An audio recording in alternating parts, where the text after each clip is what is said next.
Fox pususi kung adunay bagong fault line sa Northern Cebu. Tulo na kalinok ang maigo sa amihan ng Sugbo, sulod lang sa tulo ka adlaw. Congressional investigation himuon sa Kongreso kabahin sa modus nga laglag bala. Dakbayan sa Sugbo, wala na'y kwarta para ibayad sa labayanan ug basura. Usa ka babae nga pusher nadakpan, 700,000 pesos nga shabu nasakbit sa kapulisan.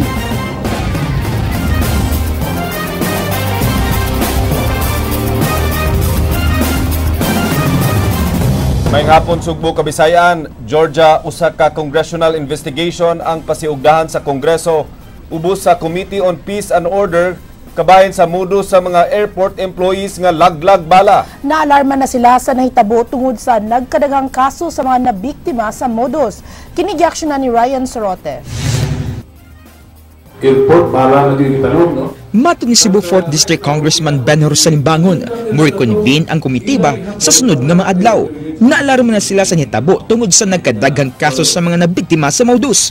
Kagawasan na iya, doon na say kaso ini sa Davao International Airport.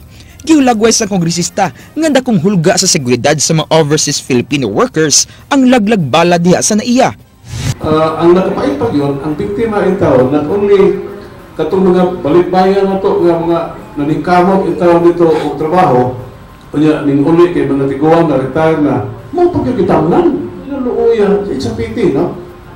Gawas sa Kongreso, may padaig na usab ang Senado nga muhimo silang kaugalingong investigasyon sa kaso. Unang subayon sa Committee on Peace and Order ang mga nanggawas nga mabalita sa nakalabay nga mga adlaw. Nagtuang kongresista nga binuhatan ang modus sa private service provider sa Office of Transportation Security sa Department of Transportation and Communication. Ang mga turista nakuyawan na sa pagbisita sa nasod. Ito mo inindihan, no? But we need to stop this kay nakadaot ni sa atong tourism industry. Alang sa Aksyon Bisaya, Ryan Sorote, News 5. Dakbayan sa Sugbo, wala na'y kwarta aron ibayad sa labayanan ug basura. Ang budget na tanggong sa konseho, kinigiaksyonan ni Leslie Camanade Vistil. Wala kita budget. Kini mo igipadayag ni Department of Public Services Head Engineer Rolando Ardosa nga wala nay kwarta alang sa tipping fees sa kada labay nila og basura ngadto sa Pulog Konsolasyon. Matud pa ni Ardosa, ang gipangita ni Konsehal Mary Ann de los Santos atol sa iyang privilege speech kalabot sa 50 milyones pesos nga budget alang sa tipping fee, dugay nang nahurot. Nangayo sila og dugang 87 milyones alang sa tipping fee sa buwan sa Agosto hangtod Disyembre. Tungod sa gilangay-langay nga supplemental budget, wa gyud bisan sentimong mabayad ang DPS sa Asian Energy sa Pulog Konsolasyon. Katong ingon ni Councilor Mary Ann nga 50 million, wala na to siya. That was intended for May, June, July, August. Niya, part lang sa August ang nabayaran kanya to. So wala na gyud. Wala na gyud, wala asab karon wala na. Ang ato rang giasahan ang SB1 nga ma-approve ang SB1 para makabayad sa ato mga service provider. That's a disastrous. Mahimo yun ang problema na to. Sumala sa mando ni Mayor Michael Rama, ipahatod gyud ang mga basura ngadto sa Konsolasyon samtang dawaton pa kini nga walay bayad-bayad. Gani gihangyo na nila ang mga business establishments nga mokolekta sa ilang kaugalingon nga basura ug mudala niini ngadto sa labayanan sa Konsolasyon. Or nga sige gid atong koleksyon mintras modawat modawat mga ato ang service provider. So padayon gyud dili sa gusto mahugaw ang syudad munang maski wa na tay bayad sa tipping fees ato ang pagdispose sa garbage, but still naagi hapon nagsige gyapon tag panguligtas.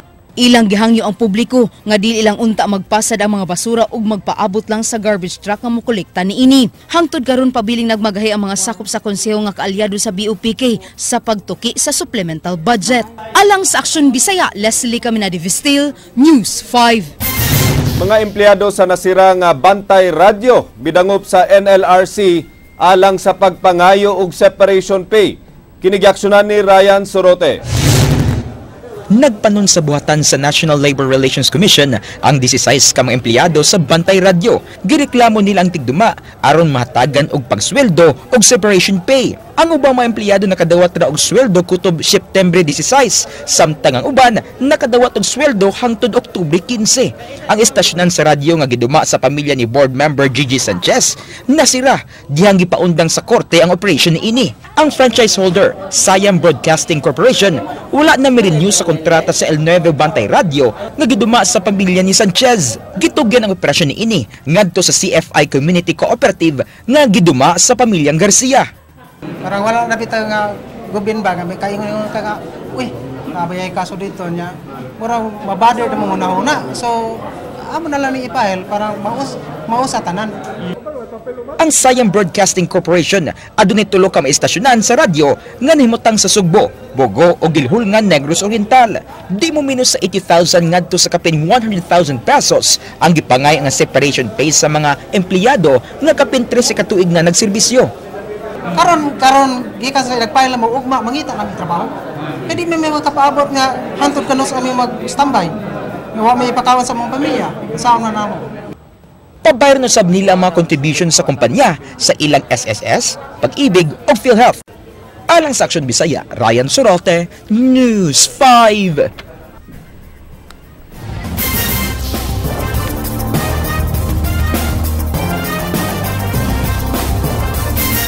Gi-inspection sa Kapitolyo ang Cebu International Convention Center sa Mandaue City.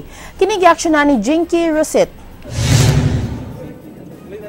Mga guba nga kisame, buak nga mga bildo nga naglibot sa edipisyo ug mga aircon nga wa nay gamit mao'y misugat nilang Governor Junjun Davide ug Vice Gobernador Agnes Magpale atol sa ocular inspection nga gihimo nila sud sa CICC kaganiha. Sa ilang paglibot sa 800 plus million nga proyekto sa kanhi Administrasyong Garcia, ang duha ka opisyal wa mahimuot sa kahimtang niini karon.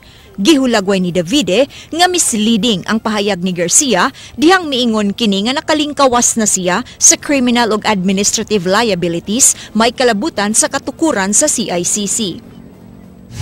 How can she claim vindication nga sa RTC para napildi na ng provincial government sa kaso when the case was filed by WT? How can she claim that? Para na ako misleading kaya na iyang statements ba? In fact, totally alien. Sa miaging buwan, may pakanaog og desisyon ang Korte Suprema nga dunapay tulubago ng Kapitolyo og 263 million sa kontraktor tungod sa dugang gipatrabaho sa CICC, lakip na ini ang 6% interest matag tuig. Alang ni Davide, kuwang sa pagtuon ang naasay nga proyekto. Naglaraw karon ang gobernador nga makigtagbo sa Citizens Movement Against Corruption alang sa usa ka hangyo. Kaya ako sila mo suggest ko nila nga kuwang pa na, dugangin ninyo ng never again, butangin dito sa presyo yun sa, ang cost yun sa building, kung kano sa natukod, aron maklaro yun sa tumakaigsunan. Matod ni Davide, nga dili prioridad sa ang administrasyon ang pagpaayo karon sa CICC. I already made a pronouncement na the province will not spend a single centavo to fix this CICC because we felt this is a monument of corruption. But kung doon ay kaso sa Supreme Court panalitan, doon ay mga contractors mo claim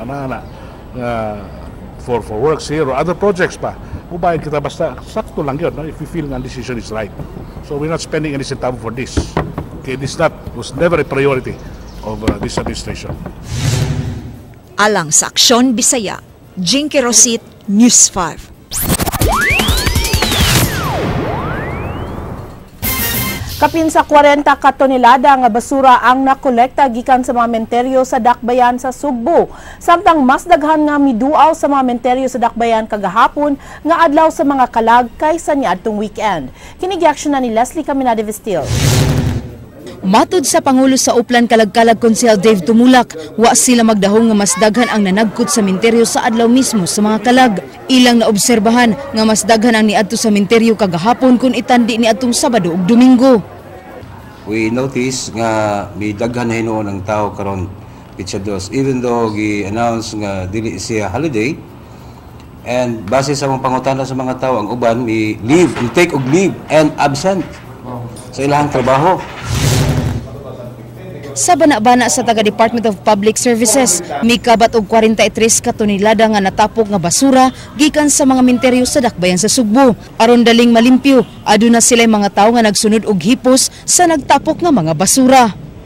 So far sa 2 days na to nga collection, nakakolekta ta og estimated mga 43 tons. Nahanyo lang kita, nahanyo ta sa itong mga service provider nga palabayon lang sa ta. Nisabot naman sila.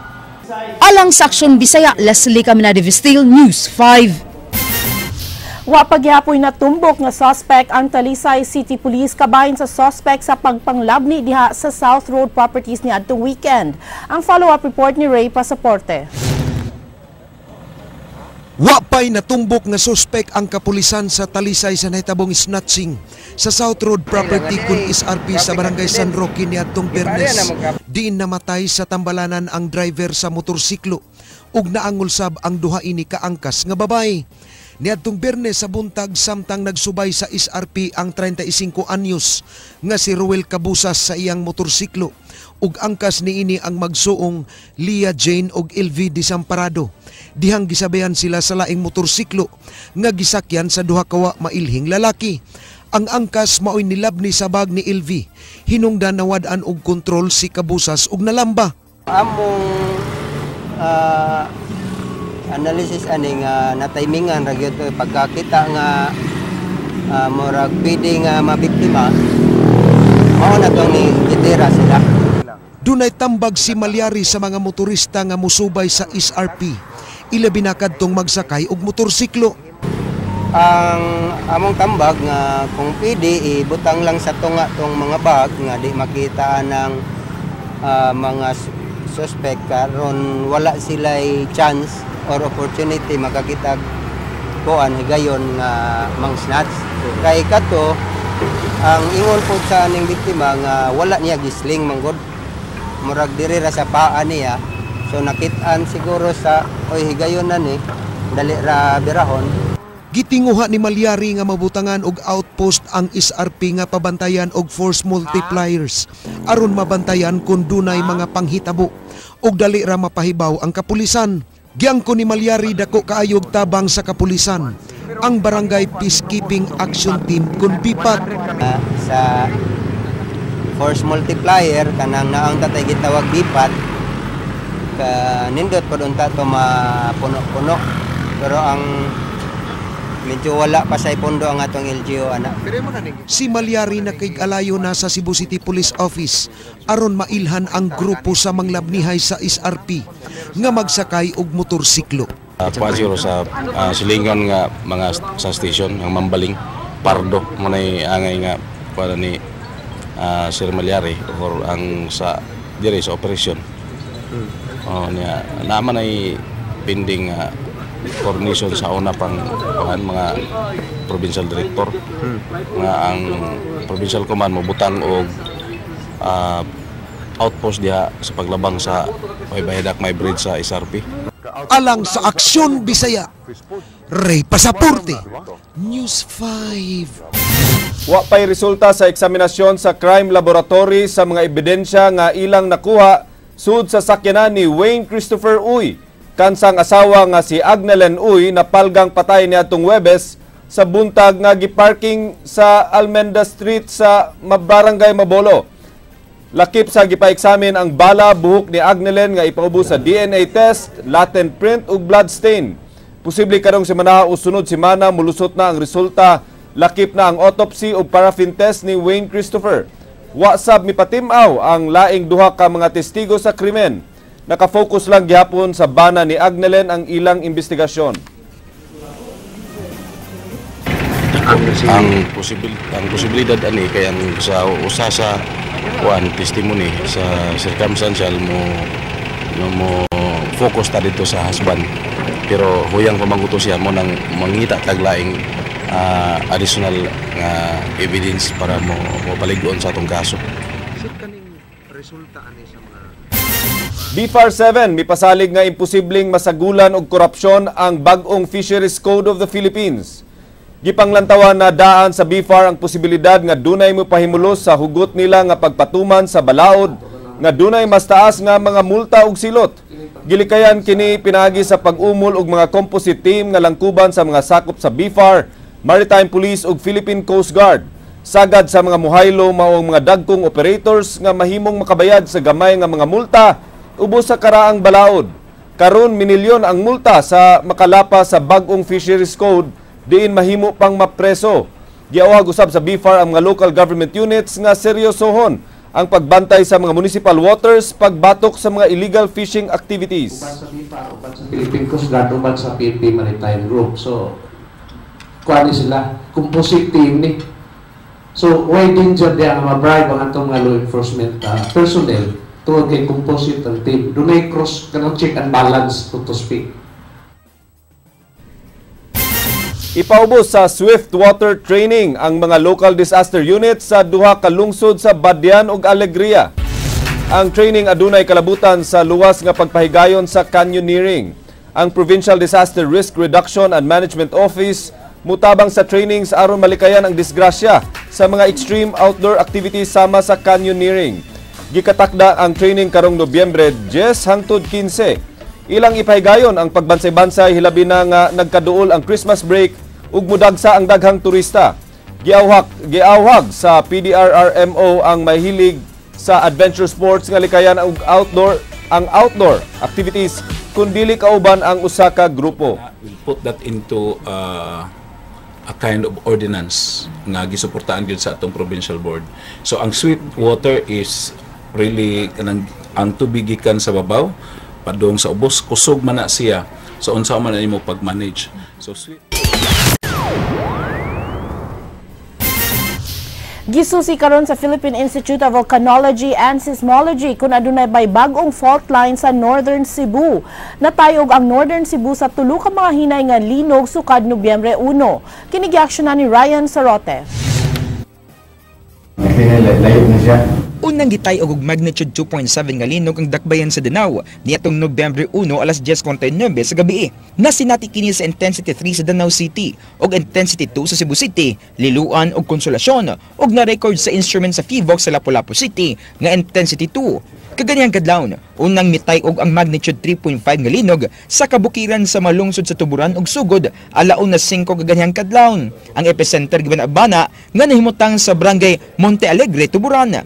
Kini nabantayan din sa dakbayan sa Sugbo sa intensity 2. Gisundan kinig magnitude 2.1 nga linog pagkalaunan 51 didto sa kabukiran sa malungsod sa Tabuelan ug Bourbon. Ang epicenter gibanabana nga duol sa barangay Cantubaon, Tabuelan ug way mga reported intensity nga nabantayan.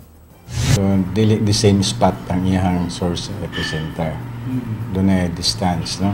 So, kita nga, lain na po siya nga source. So, muna atong eksaminon kung naabay fault yun dapitan nga lain na po. Ang Cebu Fault gibanabana nga mutadlas hangtod sa may dakbayan sa Danau, di nahitabo ang unang linog niadtong Nobyembre 1. Ang duha ka linog kaganyang kadlawon, walay kalabutan sa unang linog. Susiyon sa PHIVOLCS, kung dunay laing fault o sanga sa Cebu Fault Line, ang nitumaw sa bukirang dapit sa Tabuelan ug Sugod. Wala siya nakuha ninyo before, mga records nga dunay. Hindi, doon naman sa atong mga mapa na siya nakatatak rin nga approximate traces sa mga faults. Pero dili pa sila certain kung diha bagyong dapita. So, survey na itong mga nagintuin niya, pa man sila makapagawas og mapa kung sa certain trace din siya asagi. Adunay bag-ong fault line mapping ang PHIVOLCS apan wala pa sila resulta niini. Giulagway nga usa ka active fault line ang Cebu Fault apan mas aktibo ang mga fault sa Negros ug Bohol. Alang sa Aksyon Bisaya, Ryan Sorote, News 5. Provincial Disaster Office sa Kapitolyo mipahibalo nga dili angay kabalaka ang duha ka sunod-sunod nga linog nga nasinati sa kabukiran sa Northern Cebu. Kini gi-aksyonan ni Jinky Rosit. Gipasabot ni Baltazar Tribunalo nga normal lang ang paglihok sa yuta busa di angayang mabalaka karon ang publiko.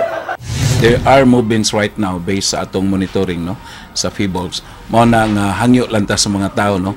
Our preparation dapat multi-hazards, di lang bagyo, di lang baha, di lang ulan, kundi kining earthquake karon, no? Pahimang no sa Kapitolyo sa publiko labi na kadtong nagpuyo duol sa fault line nga di lang mo kumpiyansa sa bisan unsang pagtayog. So karon do na may paglihok, dili ko moingon nga we have to be alarmed about it and we have to be kumpiyansa about it, but ang ato lang gyud is makano nayon nga mag-uptick lang, no? Labi na sa mga butang nga ato ang naa sa taas nga mga lugar nya tan-aw nato kung atong mga balay delikado sa paglihok no sa mga building magbinantayay lang gid ta karon no. Gipaybaw sa PDRRMO nga wa pay reported incident sa kadaot sa duha ka linog sa mga lungsod sa Tuburan ug Sugod ug sa Tabuelan ug Bourbon. Alang sa Aksyon Bisaya, Jinky Rosit, News 5. Anak sa kanhi konsehal sa Barangay Lamak, lungsod sa Konsolasyon, gidakop sa kapulisan ato sa gipahigayon nga bypass operation kagahapon. Ang detalye sa report ni Ray Pasaporte. Mukabat sa 700,000 pesos nga drugas ang nasakmit sa kapulisan sa Provincial Intelligence Branch atol sa bypass operation nga gipahigayon kagahapon sa Barangay Tugbungan, Konsolasyon. Nasuta nga anak sa usa ka kanhi barangay konsyal sa Barangay Lamak, Konsolasyon, Cebu ang suspect nga si Mosel Basco, 37 anyos ug buwag sa iyang bana. Duha ka semana gipahigayon ang surveillance ngadto kang Basco. 2 weeks na surveillance prior sa operation, kaya dili man siya high-risk target considering nga usa siya kababae, then wala po siya noted ng mga tirador. Gihulagway ni Lugronio nga usa ka level 2 drug poser si Basco nga mohalin og 200 gramos matag semana. Siya nalakip sa 10 most wanted sa listahan og programa sa PNP nga lambat sibat. Usa ni siya sa atong top 10 target personality sa lambat sibat program sa PNP. Napo kadagkong pinutos sa shabu, 5 ka medium size ug usa ka gagmay nga putos sa shabu ang nasakmit sa kapulisan. Alang sa Aksyon Bisaya, Ray Pasaporte, News 5. Sunod-sunod nga hearing gikatakda sa DILG sa kaso kabahin sa pagpanghatag sa dakbayan sa Sugbo ug Calamity Assistance Fund sa tanang empleyado. Kini giaksyonan ni Leslie Caminade Vistil. Ipahigay na sab ang marathon hearing karong umaabot Nobyembre 9 hangtod na sa Nobyembre 12 sa mga kasong giatubang sa mga opisyal sa dakbayan sa Sugbo. Ipresentar sa Cebu City Government ang ilang mga saksi nga di mo minus usa ka gatos ka mga empleyado nga naka-avail sab sa calamity aid. Matud pa ni Cebu City Legal Office Head Attorney Jeron Castillo, ilang tinguha nga mahatagan og katin-awan ang pagpanghatag sa City Hall sa calamity assistance nga tag 20,000 pesos. Ang unang sa Diyos, ang amo biyang witnesses daghan be aside sa 100 employees. First, we have the defendants themselves, no? Meaning the vice mayor and the councilors. We will present some of them. Nasa tayo sa record section nato nga ato i-present. So we will try to provide an order of our presentation. Siguro sa employees, ato lang tan-awon kung how many we can present because that's only 4 days eh. Wala usab sila nakitang hinungdan sa posibilidad sa pagsuspenso ni Mayor Michael Rama kabahin sa mga kaso. Matud pa ni Castillo nga nag-usab-usab sa pagpresentar ang mireklamo sa ilang gisangat nga sumbong.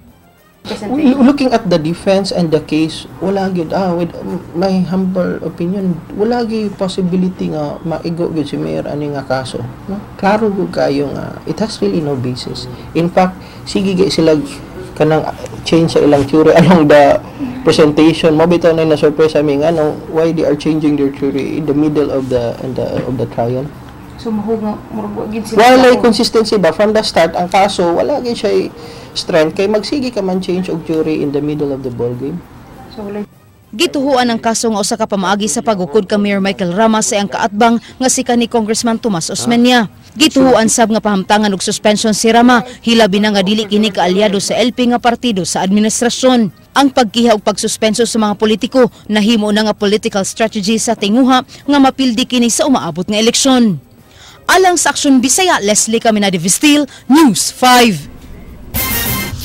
Maukat to ang mga balita sa Aksyon Bisaya. Ako si Glenn Soco. Mga balita nga pundasyon sa ligdo nga opinyon ng konkretong solusyon. Ako si Georgia Herrera. Bisan asa, bisan kanusa. Kapatid, kay dilang kutob sa balita. Aksyon!